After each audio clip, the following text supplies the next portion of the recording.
ഈ വീടിന്റെ renovation work എങ്ങനെയാണ് ചെയ്തിരിക്കുന്നത് നിങ്ങൾക്ക് അറിയാമോ? ഇതിന്റെ അപ്സ്റ്റെയറിലേക്കുള്ള റൂമുകൾ ചെയ്തിരിക്കുന്നത് വി ബോർഡിലാണ് ചെയ്തിരിക്കുന്നത്. സാധാരണ സിമന്റ് ബ്രിക്കോ അല്ലെങ്കിൽ ചെങ്കല്ലോ ഒക്കെ ഉപയോഗിച്ചാണ് നമ്മൾ മുകളിലേക്കുള്ള പടവുകൾ ചെയ്യുന്നത്. ഇവിടെ സിമന്റ് ബോർഡ് കൊണ്ട്, അതായത് വി ബോർഡ് കൊണ്ടാണ് ഇതിന്റെ ഫുള്ള് വർക്ക് ചെയ്തിരിക്കുന്നത്. ഇതിപ്പോ നമ്മൾ ഫസ്റ്റ് ഫ്ലോറിലാണ് നിൽക്കുന്നത്. ഇപ്പൊ ഈ വീടിന്റെ ഫുൾ ഫിനിഷിംഗ് കഴിഞ്ഞിട്ടുള്ള ഒരു ലുക്കാണിത്. ഇതെല്ലാം വി ബോർഡിൽ ചെയ്തിരിക്കുന്ന വോളാണ്. കണ്ടു കഴിഞ്ഞാൽ സിമെന്റിൽ ചെയ്തിരിക്കുന്ന, ബ്രിക്കിൽ ചെയ്ത് പ്ലാസ്റ്റർ ചെയ്തിരിക്കുന്ന അതേ ഫിനിഷിലാണ് ചെയ്തിരിക്കുന്നത്. അതുപോലെ ഇതിന്റെ ഡോർസ്, വിൻഡോസ് എല്ലാം ചെയ്തിരിക്കുന്നത് സ്റ്റീൽ ഡോർ ആണ്. അപ്പൊ ഈ ഫ്രെയിം നമ്മൾ ആദ്യമേ ചെയ്തിരിക്കുന്നത് കൊണ്ട് GI ഫിറ്റ് ചെയ്തിട്ടാണ് ഈ ഡോർ പിടിപ്പിച്ചിരിക്കുന്നത്. അപ്പൊ ആ ഒരു വുഡിന്റെ ഫിനിഷിൽ തന്നെയാണ് ഇതെല്ലാം ചെയ്തെടുത്തിരിക്കുന്നത്. ഇവിടെ ഒരു ബാൽക്കണി സ്പേസ് ആണ്. ഇത് ഹാൻഡ് റെയിൽ ഇവിടെ കൊടുത്തിട്ടുണ്ട്. അപ്പൊ ഇതൊരു ഡൗൺ ആയിട്ട് കിടന്ന ഒരു ഫ്ലോർ ആണ്. ഇവിടെ നമ്മൾ സിമന്റ് ബോർഡിൽ തന്നെ തട്ടുപോലെ ഫ്രെയിം വർക്ക് ചെയ്തിട്ട് അതിലാണ് ടൈലിംഗ് ചെയ്തിരിക്കുന്നത്. ഈ ബെഡ്റൂമിന്റെ ഒക്കെ ഡോറുകൾ കൊടുത്തിരിക്കുന്നത് PVC ഡോറാണ്. ഇപ്പൊ ലോ കോസ്റ്റിൽ ചെയ്യുന്നത് കൊണ്ട് പ്രൈവസി എന്നുള്ള രീതിയിൽ PVC ഡോറുകൾ ബെറ്റർ ആണ്. ആ രീതിയിലുള്ള ഡോറുകളാണ് കൊടുത്തിരിക്കുന്നത്. ആദ്യം പറഞ്ഞതുപോലെ വിൻഡോസ് എല്ലാം സ്റ്റീലിൽ കൊടുത്തിട്ട് വെൽഡ് ചെയ്ത് പിടിപ്പിച്ചിരിക്കുകയാണ്. അതിന്റെ പുറത്തൂടെ നമ്മൾ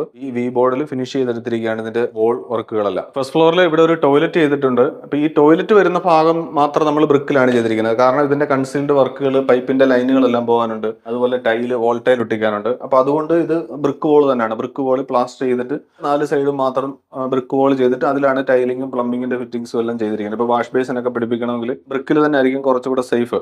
ഓൾറെഡി നമ്മൾ ഡ്രസ് വർക്ക് ചെയ്തിട്ടിരിക്കുന്ന ഭാഗമായിരുന്നു. റൂം വരുന്നതിന് മുമ്പ് തന്നെ, ഒരു 2-3 വർഷം മുമ്പേ തന്നെ ഇതിന്റെ ഡ്രസ് വർക്ക് സ്റ്റീലിൽ ചെയ്തിരിക്കുന്നതാണ്. അപ്പൊ അതിന്റെ ഭാഗമായിട്ടാണ് ഇപ്പൊ അതിനോട് ചേർത്താണ് നമ്മൾ ഇതിന്റെ റൂം അറേഞ്ച് ചെയ്തിരിക്കുന്നത്. അപ്പൊ ആ ഒരു ഡ്രസ് വർക്ക് കവർ ചെയ്യാനായിട്ട് നമ്മളിവിടെ സീലിംഗ് ചെയ്തിട്ടുണ്ട്. ഇതും PVC ബോർഡ് തന്നെയാണ് ചെയ്തിരിക്കുന്നത്. ഒരു വുഡൻ ഫിനിഷിനുള്ള PVC ബോർഡിലാണ് ഫുള്ളായിട്ട് സീലിംഗ് ചെയ്തിരിക്കുന്നത്. അതിൽ നമ്മുടെ LED ലൈറ്റും ഒക്കെ കൊടുത്ത് ഫിനിഷ് ചെയ്തിട്ടുണ്ട്. ഫസ്റ്റ് ഫ്ലോറിൽ നമ്മൾ മൊത്തത്തിൽ ചെയ്തിരിക്കുന്നത് 2 ബെഡ്റൂം, ഒരു ഹാള്, അതുപോലെ ഒരു ടോയ്ലറ്റ്, ഒരു കോമൺ ടോയ്ലറ്റ്. ഇത്രയും കാര്യങ്ങളാണ് ഈ ഫസ്റ്റ് ഫ്ലോറിൽ ചെയ്തെടുത്തിരിക്കുന്നത്. പിന്നെ പുറത്തേക്ക് ഇറങ്ങാനുള്ള ഒരു ബാൽക്കണി ഉണ്ട്. ടൈലെല്ലാം ചെയ്തിരിക്കുന്നത് 4x2 ടൈൽസ് ആണ്. അത് അപ്പോക്സി പോയിന്റിങ് കൊടുത്തിട്ടുണ്ട്.